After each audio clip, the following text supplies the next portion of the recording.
Muito bem. Então vamos seguir em frente com o nosso estudo de hoje. Vamos lá. Vamos voltar um pouquinho no tempo e vamos então pensar o seguinte.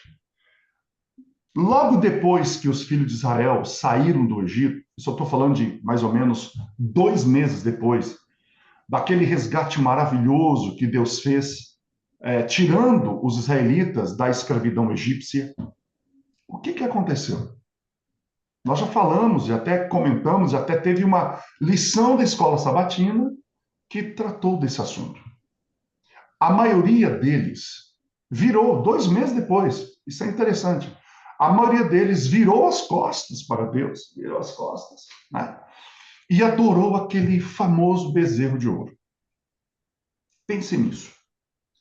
Enquanto o líder deles, que era Moisés, estava no Monte Sinai, na presença de Jeová, recebendo o decálogo e todas as definições divinas de cada classe de relacionamento ideal, e bem como as instruções sobre o santuário, no qual Israel adoraria a Deus, obteria ali a purificação dos seus pecados, eles estavam dançando, comendo, bebendo, adorando um Deus de ouro, desconsiderando naquele momento, desprezando naquele momento a aliança eterna que ele desejava fazer com eles. É interessante a gente pensar que quando o ser humano ele perde a noção da presença de Deus, não há limite para o que esse ser humano é capaz de fazer. Aliás, o nosso amigo Muniz, que está com a gente aqui hoje, ele fala muito bem em vários dos seus sermões. Eu já ouvi ele falar isso e nas nossas conversas pessoais, que na presença de Deus não se peca. Mas aquele povo, estando ali, abaixo do Monte Sinai, nuvem, trovões, relâmpagos, luzes, Moisés na nuvem, eles aqui embaixo, se envolvendo em idolatria. Agora, nem todos desse grupo que se envolveu com essa tragédia espiritual ali no deserto, nem todos se corromperam. A única tribo que permaneceu fiel a Deus durante toda essa crise, sabe quem foram? Quem? Os levitas. E é por isso que Deus, o Senhor, confiou aos levitas o ministério do seu tabernáculo.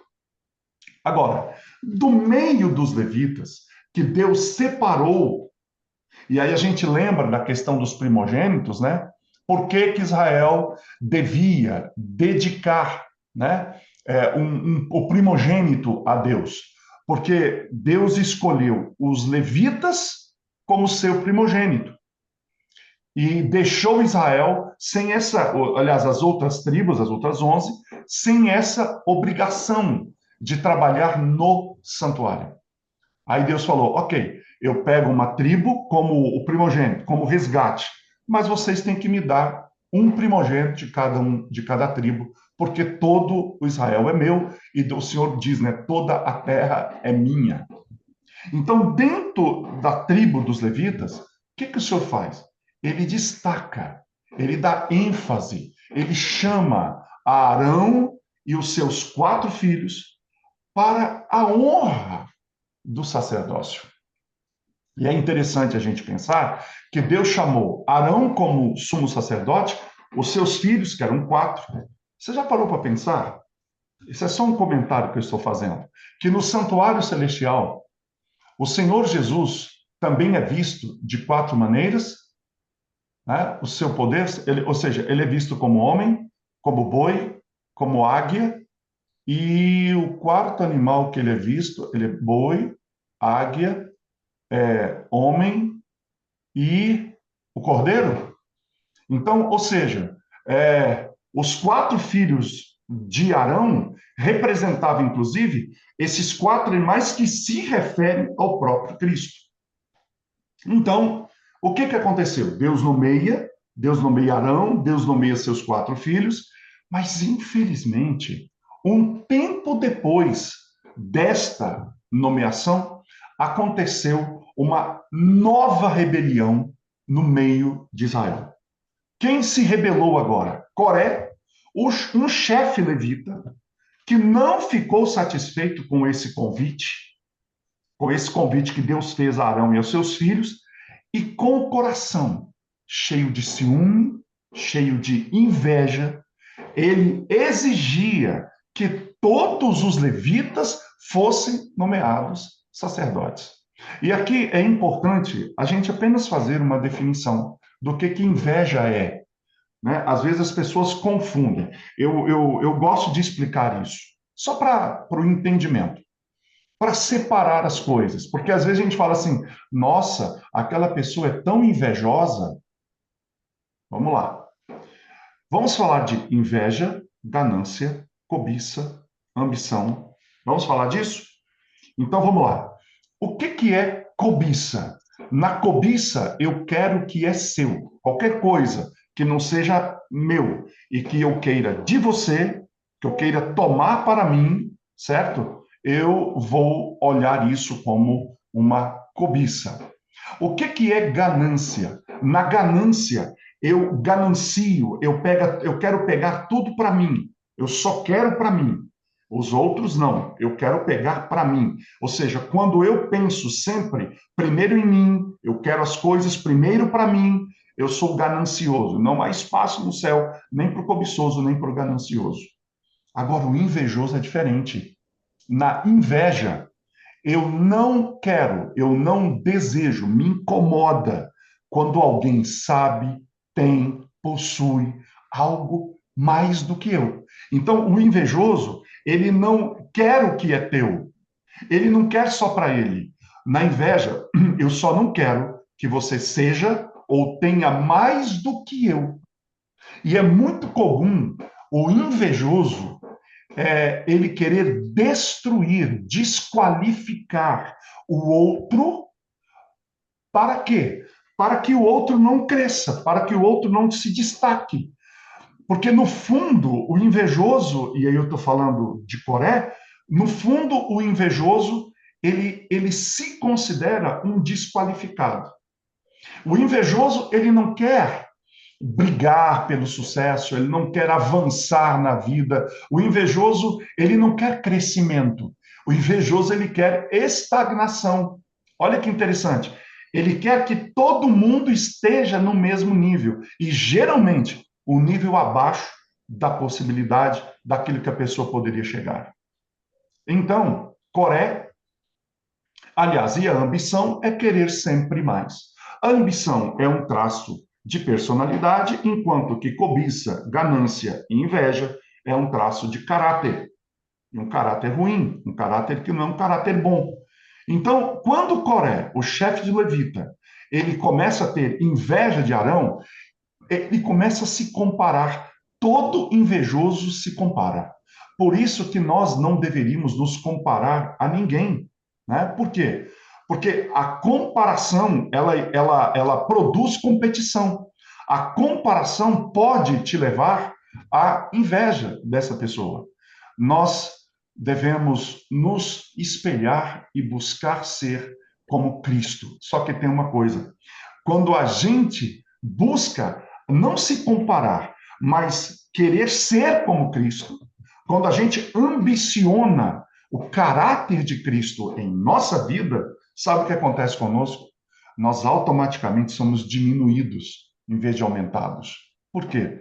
Porque quando nós começamos a estudar o caráter de Cristo, nós vemos que ele era Deus se torna homem, ele era poderoso, ele entrega o poder, ele era extraordinário, ele era Deus, ele se torna servo, ele se era Senhor e ele se torna submisso.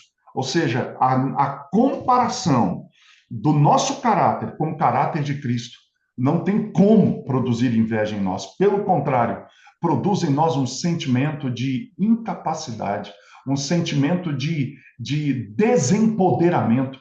E quando você mede o teu caráter com o caráter de Cristo, você chega e diz: Pai, eu não consigo. eu não tenho esse poder, eu não tenho esse caráter, eu não consigo alcançar o caráter dele. Então, me ajude, ou seja, o caráter de Cristo nos força a nos colocar de joelhos. O caráter de Cristo nos força a reconhecer a nossa insuficiência, a nossa incapacidade, a nossa pequenez diante da grandeza, da majestade, do extraordinário caráter do nosso Senhor Jesus Cristo. Então, só para fazer essa digressão aqui em relação a essa questão da inveja e a quem e em quem nós devemos mirar. Por isso que nós nunca devemos olhar para o lado. O que fulano está fazendo, o que igreja A está fazendo, o que igreja B está fazendo, como é que a igreja A, C, D ou H faz isso, ou pessoas, isso não nos interessa. O nosso foco é Cristo, porque quando eu olho para o lado, eu posso me comparar, e aí o que eu vou encontrar no quem está do lado? Eu posso encontrar defeitos, eu posso encontrar falhas. E aí sabe o que acontece? Como a gente não tem uma visão completa de quem somos, porque 95% do que nós fazemos está no território do desconhecido, então, como eu me desconheço, eu corro um sério risco de olhar para o lado, ver o erro do outro, ver a falha do outro e me sentir superior. Esse defeito eu não tenho, né? Esse defeito eu não tenho. Quem disse que não? 95% que eu e você fazemos, a gente não tem ideia de que a gente faz, porque já está no comportamento automatizado. Agora, e aí, perdão, quando eu olho para o lado e me vejo, às vezes, superior, qualquer tipo de superioridade, superioridade intelectual, superioridade financeira, superioridade emocional, superioridade em qualquer comportamental, qualquer superioridade pode me levar à inveja, à comparação, ao orgulho. Por quê? Porque o outro, de fato, tem falhas. O outro, de fato, tem. Agora, quando eu olho para Cristo, que falha ele tem? Nenhuma. Então, quando eu olho para aquele que é perfeito e eu comparo comigo, a única coisa que me sobra é me sentir incapaz. É me sentir arrasado no sentido de, não arrasado no sentido de, ai, eu não sou igual a ele, mas é no sentido de, eu quero ser assim. Eu gostaria de ser como ele. Então, ou seja, ele é uma comparação positiva, mas uma comparação que eu sei que é inalcançável. Mas eu posso lutar em oração, em estudo da Bíblia, em busca de poder do céu, para que Deus transforme o meu caráter semelhante ao dele. E essa obra não é nossa, essa obra é de Deus. É Deus que opera em nós, tanto querer quanto o efetuar, porque nem querer a gente quer. Aliás, aquela frase que eu ouvi esses dias, e eu concordo plenamente com essa frase: carne não se converte. Carne não se converte. Portanto, voltando aqui, Coré, esse levita, não satisfeito com o convite, ele então tem inveja, ciúme de Arão, e ele então pede, ele diz, olha, eu gostaria que todos os levitas fossem nomeados sacerdotes. E o detalhe, toda vez que um invejoso, toda vez que um insurgente, ele resolve se insurgir, por alguma razão, ele leva, sempre vai ter alguém que concorda com esse sujeito. Já percebeu isso? Toda vez que na igreja tem uma dissidência doutrinária, toda vez que na igreja tem alguém insurgindo contra a igreja, vai encontrar uns apoiadores malucos que aparecem por aí. E esse cara aí, o Coré, ele encontra dois caras, dois amigos, né, que nem levitas eram, chamado Datã e Abirão, eles eram o quê? Príncipe da tribo de Ruben. Então, eles vieram com um argumento, o argumento que eles vieram era diferente. O argumento de Coré era um. Ele dizia o seguinte: todo levita deveria ser um sacerdote. Agora, o argumento de Datã e Abirão era o seguinte: era que os príncipes da tribo de Ruben, né?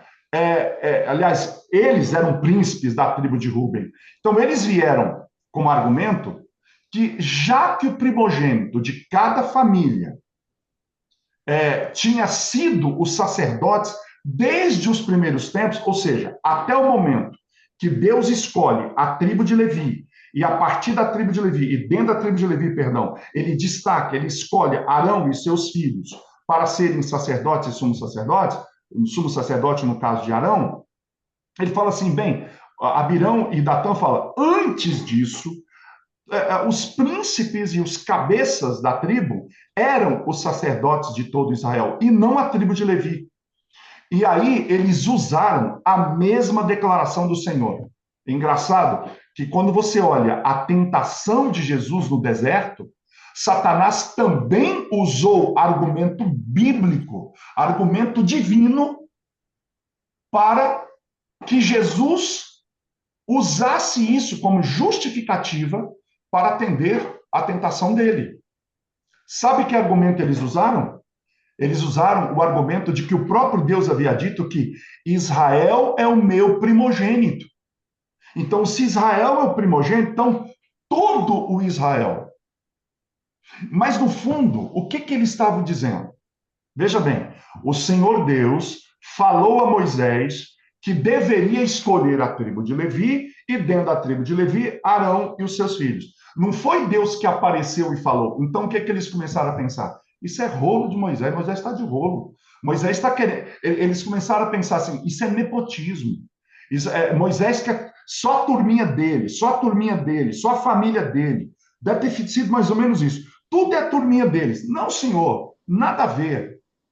Então, eles insistiram vigorosamente em sua afirmação de que Rúben e não Levi deviam serem selecionados para o serviço do santuário. Então, vocês percebem?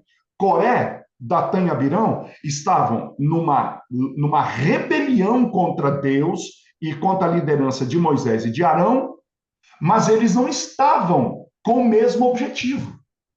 Apesar de estarem juntos, mas eles não tinham o mesmo propósito, né? Ou seja, Coré queria que toda a tribo de Levi fosse sacerdote e Abirão, Datã e Abirão queria dizer que não, que na verdade quem tinha que ser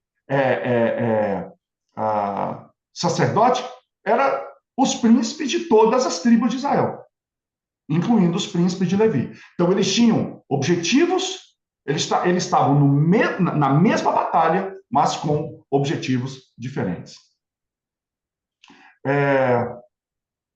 E aí eu já falei, né, que o que impressiona é que até no dia de hoje, e esse é um ponto que a gente precisa pensar, e isso me impressiona às vezes, é que nos dias de hoje, quantos, como Coré, como, principalmente como Datã e Abirã, eles não usam a palavra de Deus para justificar suas ações e comportamentos que são contra a palavra de Deus. É o mesmo argumento da serpente. E isso é uma coisa interessante. Quando a pessoa quer justificar os seus pecados, ele vai encontrar na Bíblia até argumento para isso. E uma outra coisa interessante.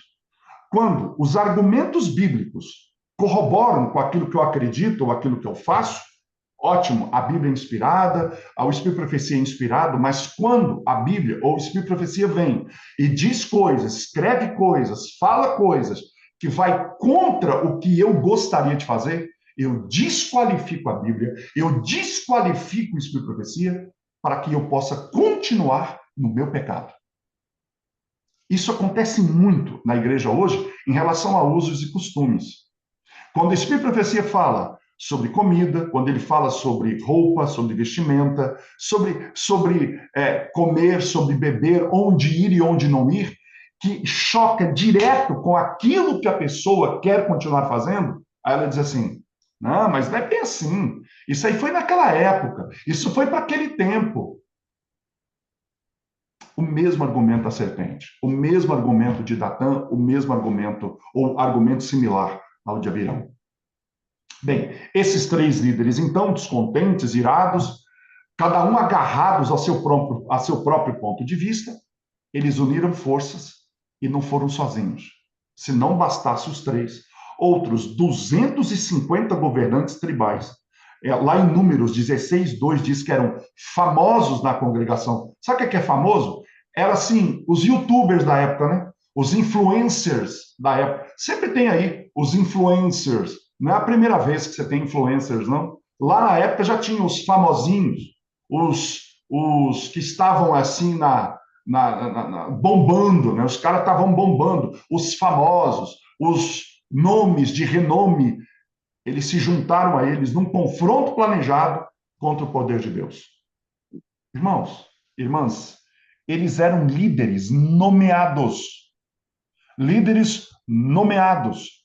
A inspiração, ou seja, acho que está em Patriarcas e Profetas, diz que eles invejaram Moisés no acampamento por causa da autoridade que Deus deu a ele. E também atribuída a Arão, o santo do Senhor, como está escrito em Salmo 106:16. Essa santidade veio a Arão por causa do seu ofício, que foi conferido pelo próprio céu. Então, os dissidentes rejeitaram a decisão de Deus sobre o assunto. E aí eles gritavam aos berros.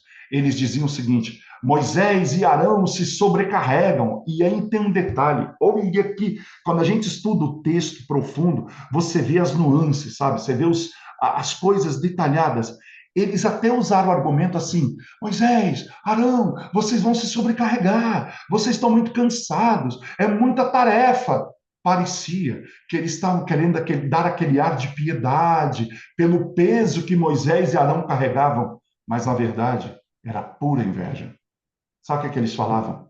Toda a congregação é santa, cada um deles, o Senhor está no meio deles. Portanto, cada um pode queimar incenso do jeito que eles quiserem e pode apresentar o incenso pessoalmente ao Senhor no seu santuário. Você vai ver isso em Números 16, 5-7, 16-8, Salmo 106, 16-21 e em Patriarcas e Profetas, página 393-405, que você vê ali essa história. É em cima disso que eu estou me baseando para falar disso nessa manhã. Você já conheceu algum argumento assim? Cada um pode queimar o incenso do seu jeito. Cada um pode adorar a Deus do jeito que quiser. Cada um pode fazer, cada um tem a sua própria consciência. Não é bem assim como Deus falou. Cada um pode apresentar o incenso do jeito que quiser. Mas o Senhor havia deixado claro que somente o sacerdote ungido poderia entrar na presença de Deus e então, com incensários de ouro, oferecer incenso feito de acordo com a receita. Guardem isso. Não há negociação com relação àquilo que Deus pede. Não há negociação. Você pode querer tergiversar, você pode querer argumentar, você pode querer fazer qualquer coisa, mas não vai mudar o fato de que a ordem de Deus é a ordem de Deus e ela precisa e deve, pela sua graça, serem cumpridas. Agora, esses líderes estavam cientes desses requisitos de Jeová? Estavam. Mas esses 250 príncipes, arrogantemente, e o que é arrogância? É o indivíduo arrogar para si qualidades, valores, conhecimento, poder que ele não possui. Todo arrogante, na verdade, é um insignificante. No fundo, ele se considera insignificante. Por isso que ele arroga. E esses arrogantes, eles prosseguiram nessa demonstração de desafio aberto contra Deus. Então, antes que eles imaginassem, a retribuição de Deus se seguiu rapidamente. O fogo do céu desceu, consumiu a eles no momento. Coré, Datã e Abirão foram engolidos pela terra, foram enterrados na terra aberta. Os seus filhos foram poupados, mas eles pereceram. Isso está em Números 26:11. Dessa forma, dessa maneira, por meio desse julgamento marcante que todo Israel presenciou, o Senhor então estabelece a posição de autoridade de Moisés como líder indiscutível no meio do povo. Isso está em Patriarcas e Profetas, página 396-403. A pergunta que nós temos que fazer é: o que os Coré e os seus companheiros, nessa sanha rebeliosa, haviam esquecido? Eles haviam esquecido um detalhe importante, que havia um pré-requisito do ministério no santuário. E sabe qual era o pré-requisito para o ministério no santuário? Não era o pedigree, não era a carteirada, não era a posição. era santidade de vida. Hoje em dia, infelizmente, nós olhamos muito o pedigree, a função, a posição, mas não é isso que conta para Deus. O que conta para o Senhor é a santidade de vida. Você pode ser um ancião, um professor da escola sabatina, um líder de jovens, você pode ser um pastor, um presidente de associação, de divisão, de união, de conferência geral. Você pode ser um departamental, você pode ser um líder de, seja lá onde você estiver na obra. Mas para Deus o que conta não é teu cargo, não é tua função, é a minha e a tua santidade. É isso que Deus olha. Então, no caso de Coré, Datã e Abirão, eles não podiam produzir o fruto pacífico de justiça, porque a vida deles era uma vida distorcida por uma inveja cínica e arruinada por uma rebelião furiosa. Ou seja, ao invés de eles apresentar santidade, eles quiseram a posição do sagrado ofício por meio de uma carteirada e não por meio de vidas santificadas. Gente, eu preciso dizer isso para vocês. Sabe quando você vê um líder na igreja impondo sua vontade, usando o poder do cargo? Você vai olhar no fundo, essas pessoas, do ponto de vista social, na maioria das vezes, não em todos os casos, não são ninguém na sociedade. Não representam nada, não tem nenhuma representatividade, nem intelectual, nem social, nem financeira. Eles não são ninguém socialmente falando. Nunca fizeram nada para se destacar na sociedade. Então, lá na igreja, na sociedade, ele é o Zé, a Maria, o João, o Pedro. Mas na igreja, ele é o diretor da escola sabatina. Ele é o ancião da igreja. É diaconisa. É o líder da música. E essa palavra é o pastor. Essa palavra que denota que, na verdade, não é nada mais, nada menos do que um papel. Aonde, na palavra de Deus, diz que aquele que está em posição de liderança é aquele que mais deve servir, não ser servido. Porque no reino de Deus, não é o menor que serve o maior, é o maior que serve o menor.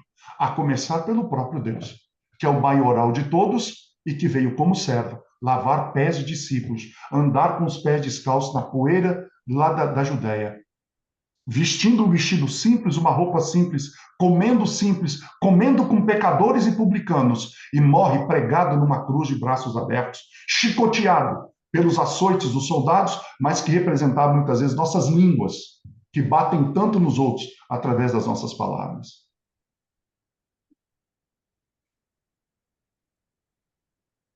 Quantas vezes as pessoas querem a posição, mas não querem o poder? O que realmente esses homens cobiçavam era a posição, o poder, o prestígio vinculados a esse ofício. Imagina, no meio daquele Israel, 2 milhões de pessoas, aparece aquele ser vestido de branco, que nós vamos ver mais à frente. Direcionado pelo próprio Deus. Olha que prestígio essa pessoa tinha. Aí o que Deus faz? Ele usa uma parábola. Por meio da parábola da vara frutífera, o Senhor então enfatiza que somente os seus servos, vivificados pelo Espírito, são, de fato, qualificados para produzir o fruto do serviço sacerdotal. Você vai ver, e nós veremos, que ao longo das Escrituras, o Senhor vai repetir várias e várias e várias vezes que somente a habitação do Espírito Santo no interior da alma pode, de fato, santificar a vida. Você está buscando santificação para a tua vida? Então lembre-se, você, nem eu, quando digo você, é só uma expressão de aula que eu estou dando aqui, mas eu estou me incluindo profundamente nessa frase. Você que quer a santificação e está tentando isso pelo teu esforço, eu vou te dar uma notícia. Esquece. Esquece.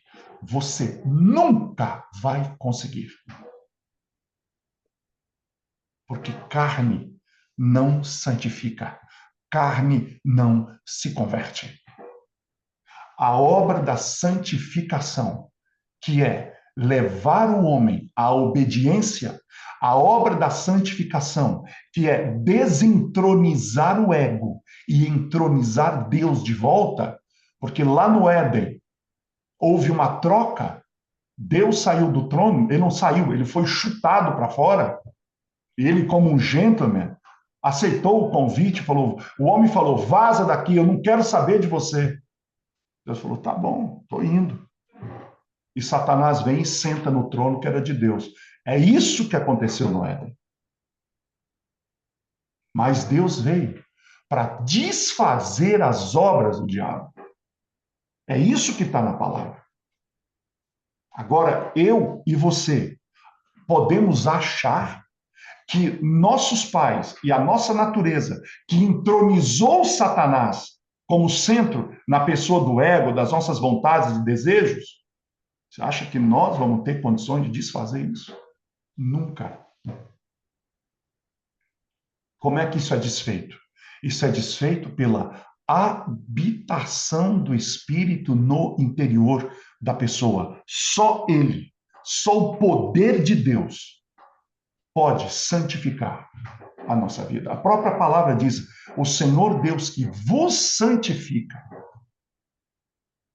Portanto, a obra de justificação, de santificação, de glorificação, é uma obra total de Deus. O homem não participa disso. O Muniz tem uma frase que ele fala assim, eu quero repeti-la aqui, ele está ouvindo. Essa é sua, viu, Muniz? A obra que Deus faz em nós é feita. Como é que é? A obra da salvação é feita em nós. Como é que é, Muniz? Me ajuda aí, eu esqueci essa frase. A obra da santificação, ela é feita por nós, em nós, sem a nossa participação.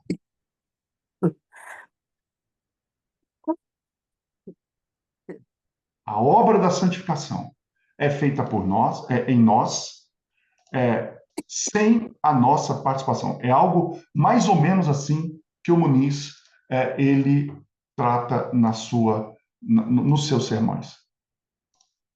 Nós não temos como participar disso. É impossível nós participarmos dessa obra. Muito difícil isso acontecer. Voltando aqui à nossa aula. Vamos pegar um exemplo, já que nós estamos falando disso. O que tornou, lembra da experiência de Moisés na sarça ardente? Lembra o que tornou o terreno ao redor da sarça um lugar santo? O que foi? A presença de Deus ali. Não tinha nada de santo naquela sarça, muito menos o terreno em volta. Era um deserto, um pedregulho, uma areia. Mas a presença de Deus é que torna o lugar santo. Então, é a presença de Deus na minha vida. É por isso que Ellen White diz que buscar a presença de Deus na nossa vida deve ser a nossa primeira atividade. Levantou, busque a Deus. Essa é a primeira atividade da nossa vida, não é a segunda. Não é nem para escovar os dentes.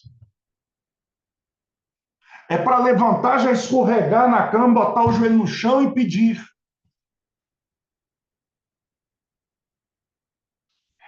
essa verdade de que onde Deus está é santo, também se aplica ao santuário e ao templo. Tanto que, quando a Shekinah não foi mais vista no templo, até a casa de Deus ficou desolada.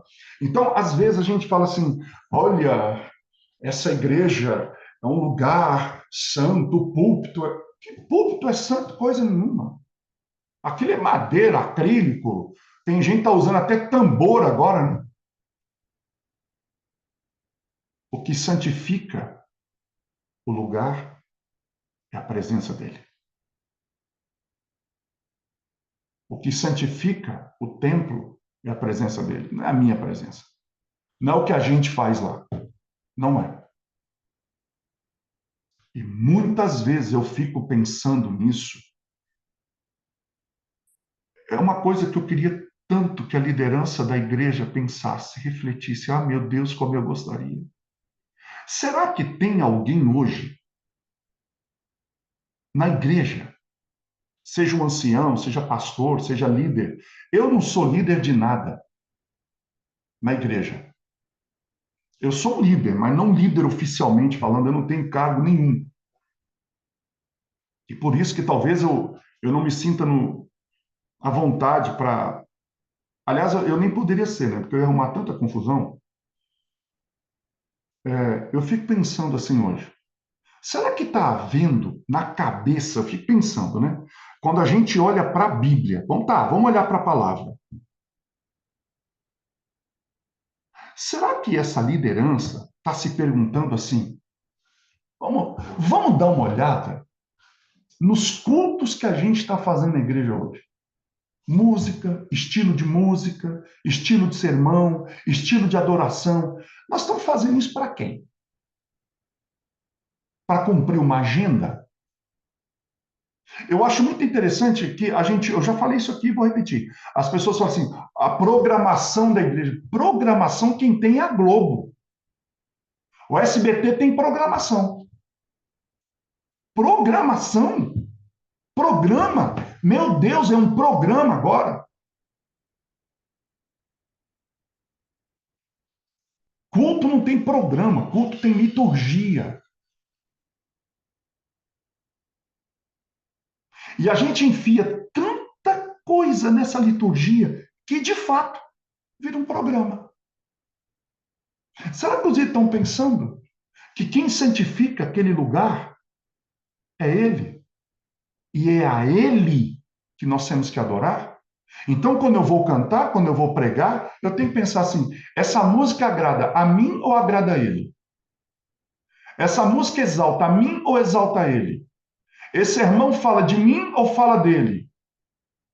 Quanta gente sobe no púlpito e fica de gracinha, de piadinha, de contando historinha? Que é isso, meu Deus do céu? Aonde nós vamos chegar? Olha o que a gente está vendo aqui nesse estudo. O que santifica a sarça é Deus. O que santifica o terreno ao redor da sarça é Ele.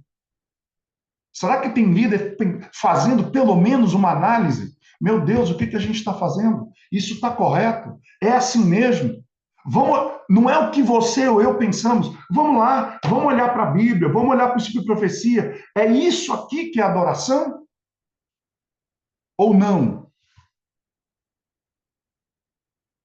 Lembre-se, quando a Shekinah foi embora, o templo não valeu mais nada.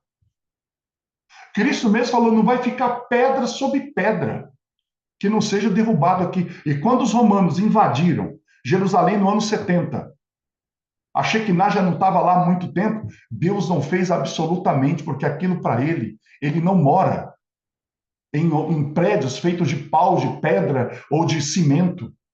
Ele mora num alto e sublime trono. E no coração daqueles que o buscam.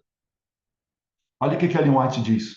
Ela fala que no fim dos tempos, muitos ainda estarão em seus cultos formais, mas Deus já não estará mais lá. Eu temo, sinceramente, que em alguns cultos de algumas igrejas espalhadas por esse mundo afora, esse dia já chegou. Irmãos, a humanidade não possui luz própria. Cristo é a luz e a vida da humanidade. É a sua presença habitando em nossos corações que santifica o discípulo. Você quer ser semelhante a Jesus? Quer mesmo? Então só tem um jeito: ser ungido com o seu espírito e ser revestido com a justiça dele, não com a tua. É a obra dele que te justifica, não é o teu esforço que te justifica. O teu esforço, sabe qual é? É em buscá-lo. O teu esforço é em ler a Bíblia e clamar a Deus por poder para que essa verdade que está na sua palavra ocorra na sua existência. Somente assim é que nós podemos nos tornar semelhante a ele. Olha o exemplo de Arão, já que nós estamos falando dele aqui. Lá no princípio, ele se mostrou fraco, transigente, lembra? Transigiu lá com a questão do bezerro. Porém, o que o Senhor viu em Arão? Ele viu a profundidade do seu arrependimento.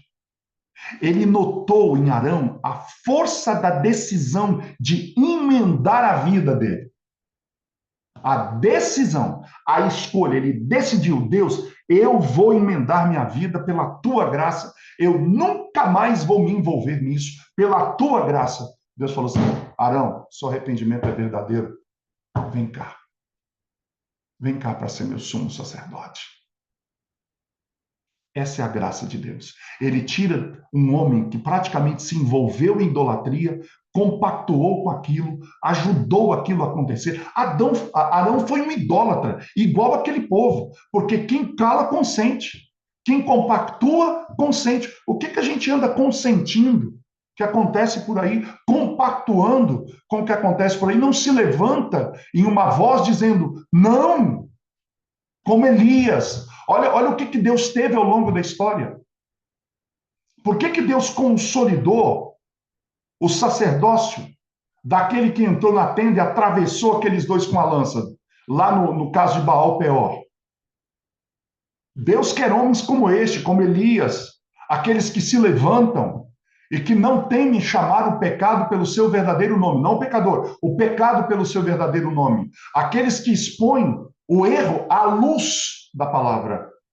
Hoje nós vemos o mal graçando entre nós, porque os bons, aqueles que têm consciência, se calaram. Porque não querem encrenca, não querem ser cancelados. Estão mais preocupados com as suas imagens, com seus nomes, com a sua reputação, do que com a reputação de Deus, com o caráter de Deus. Não é o meu nome, nem o teu nome que conta, é o nome de Deus que conta. Claro, nós não estamos aqui para defender Deus. Deus não chamou a gente para ser advogado. Ele chamou a gente para ser testemunha. E às vezes, testemunha paga com a própria vida. Então é assim que Deus é. Aqueles a quem ele convoca para o serviço, ele santifica e capacita. Isso está em 1 Tessalonicenses 5, 24. Então, meus queridos, nós podemos olhar o efeito deletério de uma rebelião. Olha aonde a coisa chegou, de uma dúvida plantada. Então, mesmo após a rebelião dos príncipes ser contido e os culpados removidos, engraçado, algumas pessoas ainda nutriam dúvida sobre o ministério de Arão. Então, Deus lançou mais um desafio para confirmar que, de fato, Arão era o seu designado. Deus falou assim: olha só, pegue um príncipe representante de cada uma das tribos, vocês vão preparar uma vara cada um, vou botar o seu nome, eles vão ser colocados no tabernáculo lá dentro do Santíssimo, diante do Senhor, junto com a vara de Arão, entre as 12 varas, viria a vara de Arão. Isso está em número 17, 6. Deus explicou o propósito desse teste. Vamos fazer um teste. O dono da vara que brotasse, esse era o sacerdote escolhido.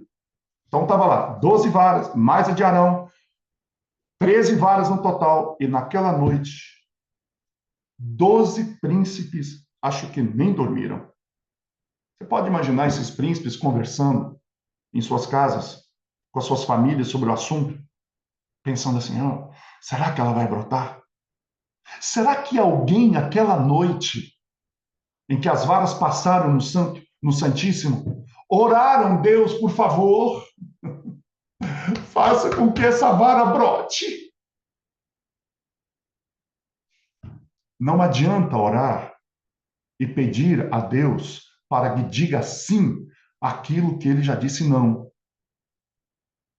Não adianta orar pedindo a Deus para que ele diga sim para aquilo que ele já disse não. E naquela noite, a vara de Arão não brotou apenas. Ela não só brotou, ela floresceu e ela deu fruto em uma única noite. E aí, esse milagre efetivamente resolveu a questão do sacerdócio. E Arão, então, foi reconhecido como escolha do céu.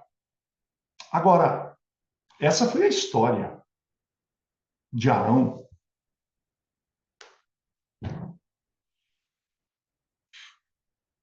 Mas a história não para aqui.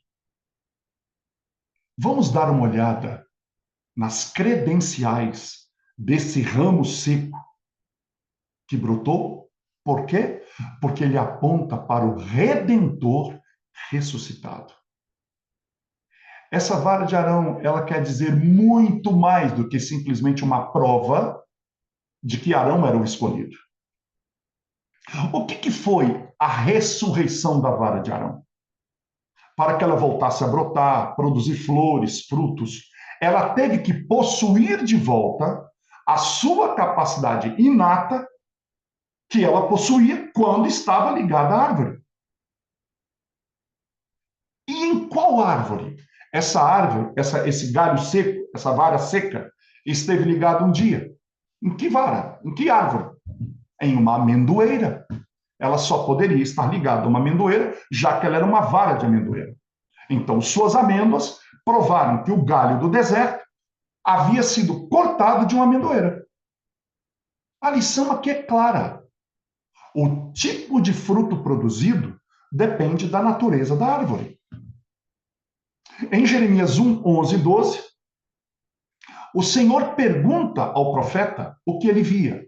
Veja, nós estamos agora falando especificamente agora dessa vara, para entender como essa vara simboliza muita coisa maior. E essa é a beleza do estudo e do entendimento. Até agora nós estamos contando o fato, fazendo aplicações, mas agora nós vamos falar da vara específica. Aí Jeremias responde: Senhor, eu vejo uma vara de amendoeira. Então o Senhor reforça ao profeta que ele havia visto bem. Por quê? Ele fala assim: eu velo pela minha própria palavra. Veja, para o Senhor dizer que ele velava da sua própria palavra, por que ele usa a imagem de uma amendoeira? O que ele queria mostrar com essa imagem? O que essa visão tem a ver com a vara de Arão que floresceu? E o que todo esse conjunto tem a ver com o santuário e com o Senhor Jesus? Todas essas perguntas vão ser respondidas na sequência. É por isso que nós precisamos medir o santuário. É por isso que o estudo profundo do santuário, ele fortalece a fé e amplia a nossa visão sobre o caráter do nosso Deus. Então vamos aprofundar isso. Na primavera, a amendoeira era a primeira a florescer. E é por isso que Israel chamava a amendoeira de a vigilante ou a apressadora, conforme Jeremias 1:11 e 12. Deus usou o seu nome hebraico, o nome da amendoeira, como um trocadilho para ilustrar que ele, como vigia vigilante, é um trocadilho isso, vigia vigilante, de seu povo, estava se apressando para defender o seu povo. Então, essa amendoeira, ela primeiro, em relação a Cristo, ela aponta para Jesus como as primícias de todas as árvores plantadas junto às águas. Ela, essa vara, representa aquele que foi o pioneiro de todos e que um dia, isso aqui é lindo, essa vara que desperta, essa vara que ressuscita, essa vara que brota, que gera todo o processo até produzir amêndoas, mostra Jesus como pioneiro de todos os que um dia vão ressurgir da sepultura. Você tem alguém que já morreu na sua família? Algum amigo?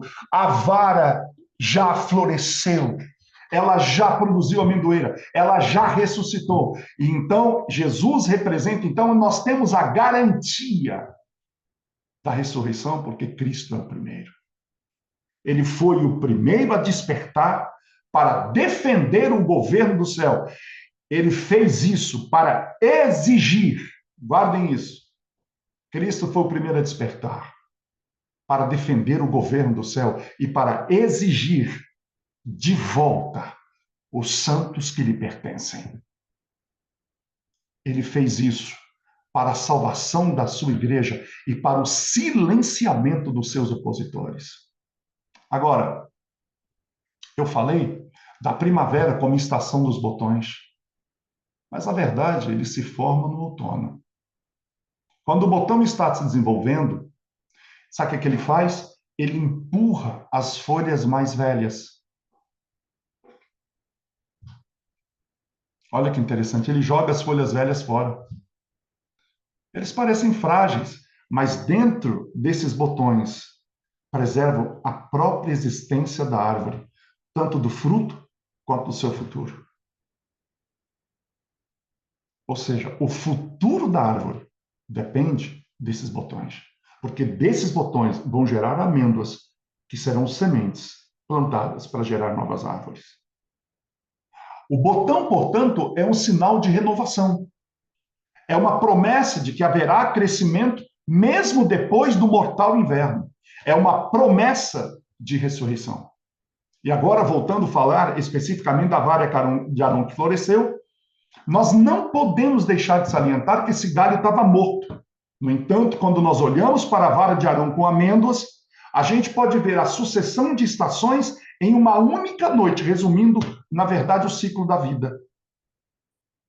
Porém, tem uma coisa nesse galho: nenhuma folha é mencionada em conexão com a vara de Arão. Nela não tem folha. Adão e Eva usaram folhas de figueira.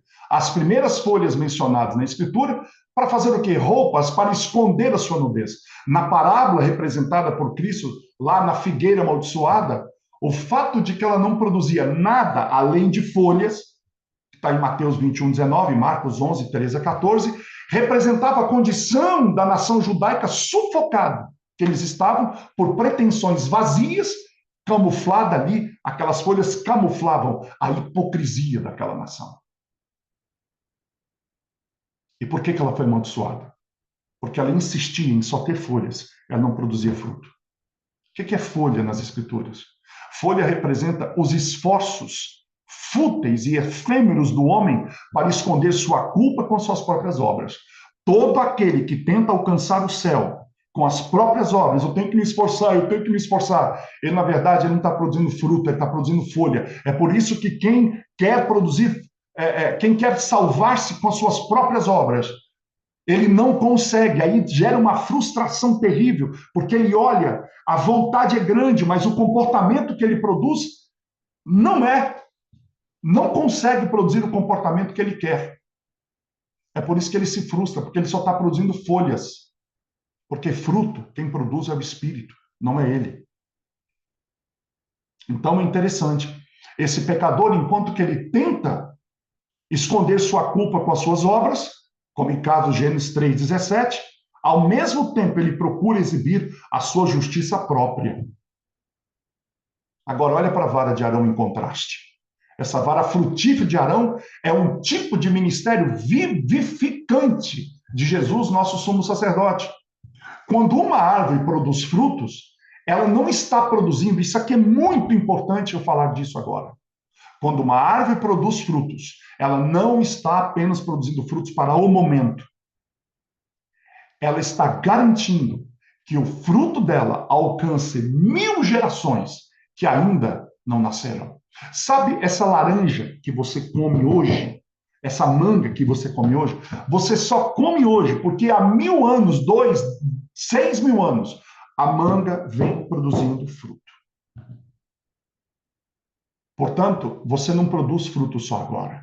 Você produz fruto. Quando o cristão produz fruto, ele está produzindo fruto para as futuras gerações. E talvez seja por isso que a juventude de hoje, ele talvez está olhando para nós, as crianças estão olhando para nós, os jovens estão olhando para nós, estão vendo em quê? O que em nós, cristãos mais velhos? Folhas ou frutos?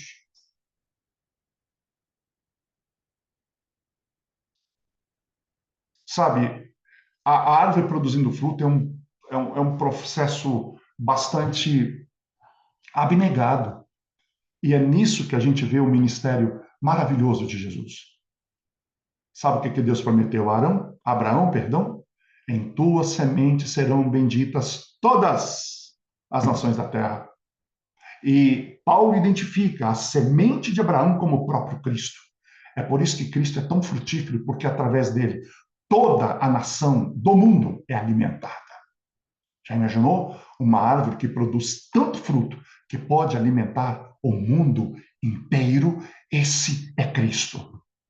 Os cristãos, você e eu, somos frutos da verdadeira semente.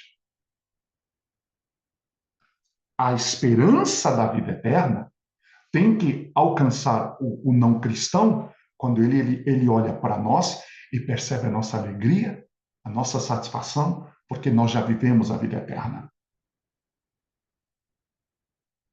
A pergunta que você tem que fazer é o seguinte, tá, essa vara estava lá, como Arão, mas como é que essa vara surgiu no cenário? De onde que ela veio? Moisés era o dono original da vara. Provavelmente ele cortou de uma árvore de amendoeira como cajado para ajudá-lo a atravessar rio, escalar montanha, afastar a fera selvagem, aquela coisa toda. Mas posteriormente ela foi entregue ao seu irmão e a vara parecia exatamente o que era. Uma vara sem vida, com pouca beleza intrínseca. Já percebeu isso? A vara era uma vara sem vida e com pouca beleza intrínseca. E nesse sentido, essa vara representa muito bem o Senhor Jesus. Porque quando ele estava aqui na terra, o que diz Isaías 53:2? Ele não tinha nem beleza para que a gente o desejasse, mas aos olhos do céu, ele era de um valor incalculável. Aí você se pergunta, mas como que uma vara seca pode florescer? No primeiro momento você vai dizer, o poder de Deus. Eu também creio nisso, mas como que esse poder operou? Lembre-se de uma coisa. Onde é que a vara ficou a noite toda? Ela ficou no Santíssimo, diante do Senhor, com um detalhe muito importante. A luz do candelabro, um emblema dos 7 Espíritos de Deus, brilhou a noite inteira sobre essa vara. Portanto, foi essa glória que incidiu sobre ela, que produziu nela uma nova vida. Se a vara de Arão tivesse sido mantida fora do círculo da radiação divina, ela teria permanecido morta. Portanto, somente quando a gente habita no esplendor do sol da justiça é que a vida brotará dentro de nós, para nos tornar membros vibrantes do sacerdócio real de Deus. Aquela noite, a vara de Arão viveu um ciclo inteiro de vida em apenas uma noite na presença de Deus. E isso aconteceu, irmãos, para ilustrar uma verdade, uma encorajadora verdade, que o Senhor Deus está pronto para mostrar seu poder para alcançar os seus propósitos para os seres humanos agora. Ano após ano, a videira espera seu tempo para produzir a uva, de qual se faz o puro suco da uva. Mas a videira verdadeira, guarda isso, transformou água em vinho num instante. Estação após estação, o grão amadurece nas colheitas dos campos de muitos agricultores, mas em um momento o grão do céu satisfez milhares de famintos, multiplicando o pão em um momento. Aquilo que demora um ano para ser produzido, um trigo, Jesus Cristo, em um momento, transformou o trigo em pão. Se o nosso processo de santificação está demorando, será que é porque nós não estamos resistindo em permanecer na presença dele? Será que nós não estamos permanecendo muito mais tempo na presença da TV, na presença da internet, na presença das redes sociais, na presença do nosso trabalho, na presença de outras coisas, dos restaurantes, das comidas, das festas, e tão pouco na presença de Deus? Olha que interessante.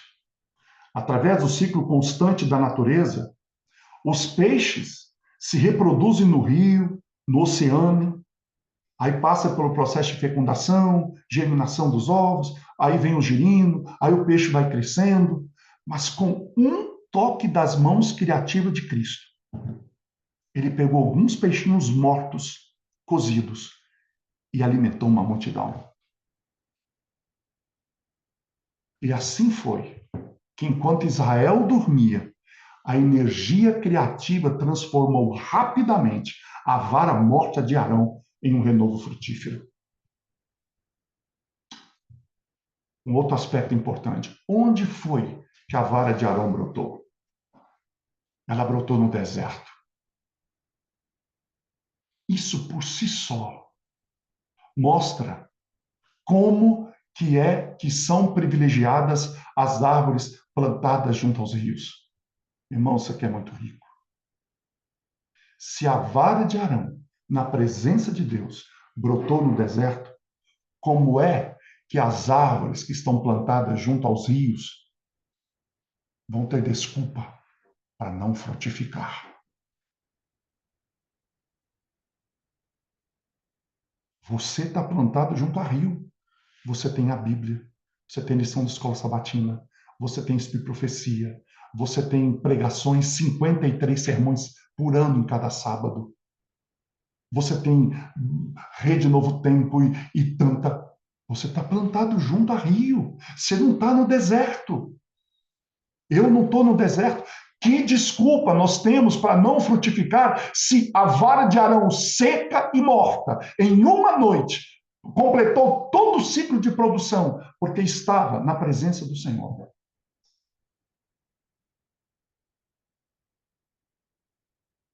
Sabe? A frutificação da vara seca de Arão, ela demonstrou as tristes circunstâncias que anteciparam as condições em que o Salvador cresceu aqui. Aliás, a Bíblia diz que ele veio como raiz de uma terra seca, como a vara de Arão estava numa terra seca. É por isso que aquela vara, mais do que nunca, ela representa Cristo. A vitória de Cristo sobre o pecado é tão descomunal, porque aparentemente ele alcançou o impossível. Ele cresceu, nasceu e cresceu na ímpia e desprezada Nazaré. Mas ali, ele venceu o pecado e demonstrou o poder de seu Pai, para que todos nós possamos ver pela fé sua glória.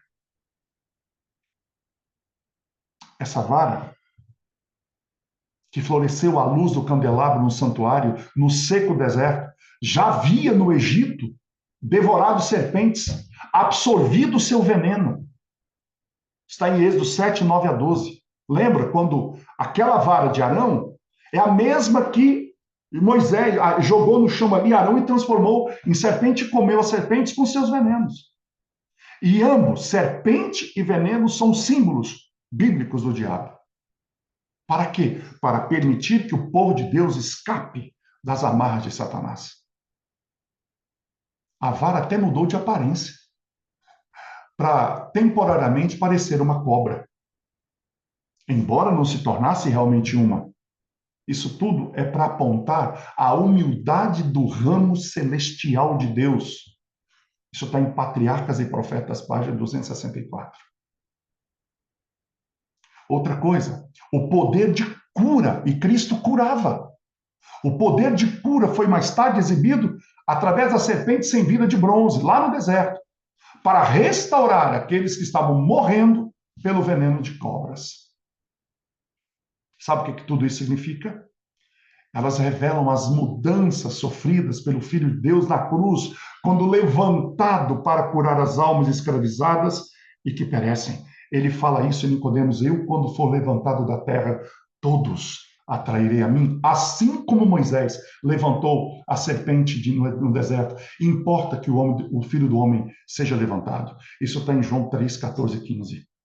E aí ele continua, porque Deus amou o mundo de tal maneira. Sabe, ao assumir a natureza humana caída, para ser estendida em um poste como um criminoso comum, Jesus, que não conheceu o pecado, se tornou oferta pelo pecado para salvar os pecadores perdidos que ousam, que escolhem olhar para ele em busca de vida e saúde. Também uma outra coisa importante. Através do poder divino, essa vara, ela havia reduzido a impotência dos príncipes falsos e dos deuses falsos do Egito. Está em Patriarcas e Profetas 758. Essa vara também foi usada como instrumento de poder para abrir passagem através do Mar Vermelho para as hostes de Israel em fuga. Essa vara é poderosa para abrir o mar na sua vida. Que mar você precisa atravessar? Qualquer mar que você tenha que atravessar hoje, amanhã, na sua vida, a vara continua hoje na presença de Deus. Essa vara, na vara antítipica, ressurreta, Cristo entrou em ministério mediador como vencedor do reino de Satanás e líder de seus seguidores, fora da escravidão do pecado e através do mar da morte, através do deserto árido, ele atravessou até a terra prometida. Qual o deserto que você tem que atravessar hoje? Qual é o mar que você tem que atravessar hoje? Essa vara sempre esteve lá. É por isso que Cristo diz aos discípulos: eis que eu estou convosco todos os dias. Ele não disse eu estarei. Ele não disse eu estive. Ele disse: eis que eu estou convosco. O eu sou, sempre estou, porque eu sempre estive. Sempre estou. Desde o começo, agora e até o fim, eu estou. Estou é ato contínuo, passado, presente e futuro. E aí o que aconteceu? Após Arão ser validado como sacerdote, ele foi autorizado e ordenado para fazer expiação por todo Israel. A mesma coisa aconteceu com Jesus. Após a sua ressurreição, como a vara também ressurgiu, em obediência à vontade do Pai, Jesus agora se torna mediador no santuário celestial. A vara de Arão realizou muito tarefas servis para o seu dono. Ela ajudou a cruzar o mar, o deserto, ajudou a escalar encostas de Horebe. A vara havia protegido Moisés contra as feras selvagens. Ela o segurou ao longo das rochas traiçoeiras. Ajudou como pastor a cuidar de cordeiros, a guiar ovelhas errantes de volta a redil. E por ordem de Deus, 40 anos antes, Moisés havia usado a vara para ferir a rocha e dela produzir água. Ali naquela rocha, dois elementos, vara e rocha, tipificavam o próprio Jesus. Jesus mesmo é a vara. Jesus mesmo é a rocha. No plano divino, o Senhor Jesus deveria ser ferido apenas uma vez. Quando Moisés golpeou ele pela segunda, seu ato não só foi contrário ao pedido de Deus, mas mutilou aquele símbolo que havia sido feito da primeira vez. O que isso quer dizer para nós? Quer dizer que nós precisamos ouvir a voz de advertência da vara, para que a gente não seja tentado a crucificar o Filho de Deus novamente. Quando Moisés viu a vara milagrosa passar por esse milagre, Deus falou assim: põe essa vara ao lado da arca. Olha que comparação maravilhosa essa. Depois da sua ressurreição, Cristo ascendeu ao céu para oficialmente ser examinado por seu Pai. Em seu retorno à Terra, ele passa 40 dias. Depois disso, ele foi ungido como sumo sacerdote e assim começa o seu ministério mediador para a humanidade. Vamos lá. Quando o teste da vara começou, as 13 hastes pareciam iguais. 13 varas iguais. mortas, secas. Uma não era melhor que a outra, mas a ressurreição da vara fez de uma delas toda a diferença e validou o sacerdócio de Arão. Da mesma maneira, o poder de uma vida eterna estabeleceu Cristo como sumo sacerdote do homem. Ou seja, quando Cristo estava entre nós, ele era uma vara como nós, igual a nós, sujeito à morte, como morreu, mas quando ele ressuscita, todo mundo olha e diz: ali está o Filho de Deus. Ele não era igual a nós. Ele era um de nós, mas ele era diferente de nós. Então eu posso te dizer, se para ele se tornar de fato diferente de nós, no sentido de que ele é humano, leva consigo a sua humanidade, mas ele é diferente porque na sua ressurreição ele mostra que de fato ele era Deus. Da mesma maneira, sem um novo nascimento, como Cristo teve que nascer de novo naquela tumba, ninguém se torna discípulo e um filho do Pai Celestial, nem mesmo membro de um sacerdócio real. E a partir dessa humildade toda, desse humilde começo, a vara ressurreta, que é Cristo, finalmente exaltada em um lugar de honra na arca de Deus, Shekinah, ou seja, na presença de Deus, esse emblema de trono da graça. Então, Cristo, como vara, ressurge e vai exatamente sentar onde o Pai estava. Da mesma forma como a vara ressurgiu e foi ficar ao lado da arca. O que a vara de Arão tinha que lembrar? Ela tinha que lembrar constantemente para Israel da sua antiga vida no Egito, suas peregrinações no deserto, e bem como a nova vida que ela deveria viver na presença de Deus na terra prometida. Sabe o que essa vara quer dizer? Essa vara, ela também testemunha para todas as eras das futilidades daqueles que rejeitam os líderes ordenados por Deus. Jesus, nosso sumo sacerdote, vivo e frutífero, sentado no trono eterno, não é apenas um lembrete dos horrores da rebelião, assim como no deserto, que exigiu o Calvário. Lá no deserto, a rebelião engoliu os rebeldes. Quando Cristo veio à Terra, a nossa rebelião engoliu a Cristo. Quando ele foi colocado dentro da terra, naquela rocha. Eu quero terminar essa aula da vara de Arão só complementando o seguinte. Lembra que eu falei que nós estamos medindo o santuário? E o que é usado para medir o santuário?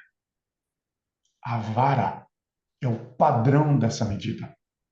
A vara de Arão representa uma função especial do próprio Cristo. Sabe, irmãos e irmãs, quando a noite da escuridão cobrir a terra, a porção ou a herança, outro nome de Deus, né? A porção ou a herança de Jacó, ela não será como os falsos deuses.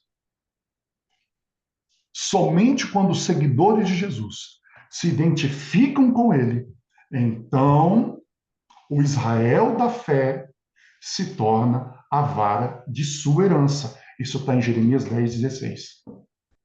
O salmista ora em Salmo 74:2.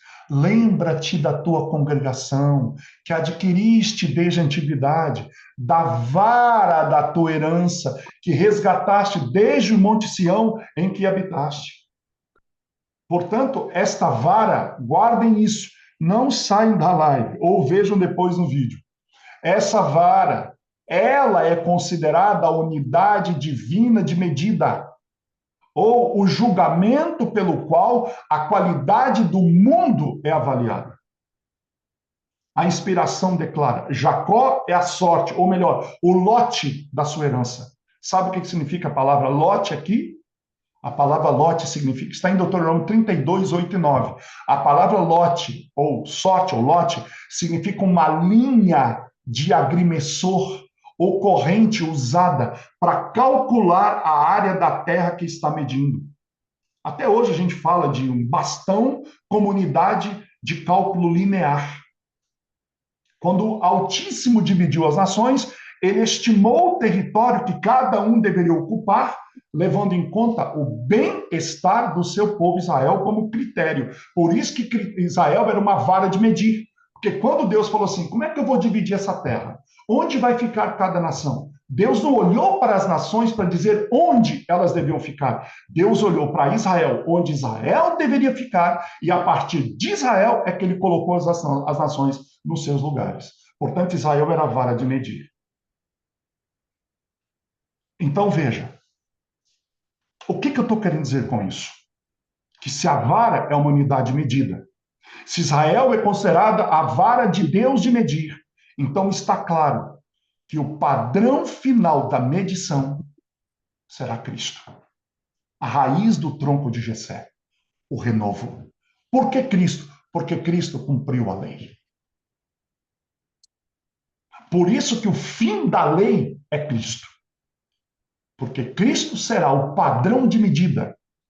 Aí você diz assim, mas não é a lei que será o padrão de medida? Sim, mas o fim da lei é Cristo. Ela aponta para Cristo.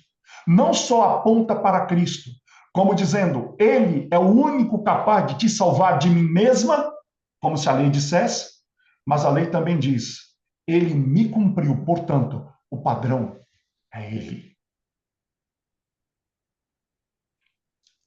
Tanto que quando o Senhor recomendou ao João Revelador, como representante na época do povo de Deus, naquele momento da visão, no grande desapontamento de 44, de 1844, que eles deveriam medir o santuário, seu altar e seus adoradores. E ele lhe deu uma cana, como uma vara, que ele deveria usar como unidade de avaliação. Jesus é essa cana. Jesus é a vara. Portanto, o que estamos fazendo aqui durante todo esse estudo é lermos a Jesus como essa medida. Ele é a realidade pela qual o santuário, tudo que ele contém, deve ser estudados e compreendidos. Agora, a árvore não é só medida, ela também é a luz da vida. A árvore da luz. Veja, o simbolismo da amendoeira não estava apenas na vara ressuscitada. Ela também é claramente vista no castiçal de 7 braços, que se assemelha no final dele a uma amendoeira dourada. Está em Êxodo 25, 31 a 35. Os braços do candelabro em cima são embelezados com botões, flores e amêndoas. E assim, 3 vezes ela representa 7 amendoeiras douradas. E na extremidade estavam as suas lâmpadas. Já que a amêndoa era principalmente um símbolo da vida ressurreta, os ramos vivos do castiçal nos lembram primeiro do ressuscitado, cuja vida era a luz dos homens. E aí, agora, os seus discípulos, nascidos de novo com ele, junto com ele, sustentam a verdade. Vamos finalizar com um resumo bem rápido. O ramo ressurreto representou primeiro o ciclo de experiência do Cristo portador da vida, portador da luz e do fruto, e estabeleceu as credenciais do sumo sacerdote designado pelo céu. Quando o discípulo se identifica com seu Salvador, a vara ressurreta também representa o ideal em direção ao qual o discípulo deve crescer. Então, a sua mensagem, ela brilha com a presença do Messias e aponta para o caminho do crescimento que ele abriu para nós. Em Miqueias 6:9, nós temos que ler. E hoje a voz do trono clama através dos tempos. Ouvi a vara. Ouvi a vara. Vamos orar? Vamos ouvir a vara. Senhor nosso Deus, Obrigado pelo estudo de hoje. Ajuda-nos, Pai, a termos o mesmo caráter de Cristo, para que a sua luz, o seu renascimento, o seu reflorescimento brilhe e atue em nós. Em nome de Jesus. Amém. Queridos, o celular vai estar aberto se você quiser comentar sobre a aula de hoje. Que Deus te abençoe.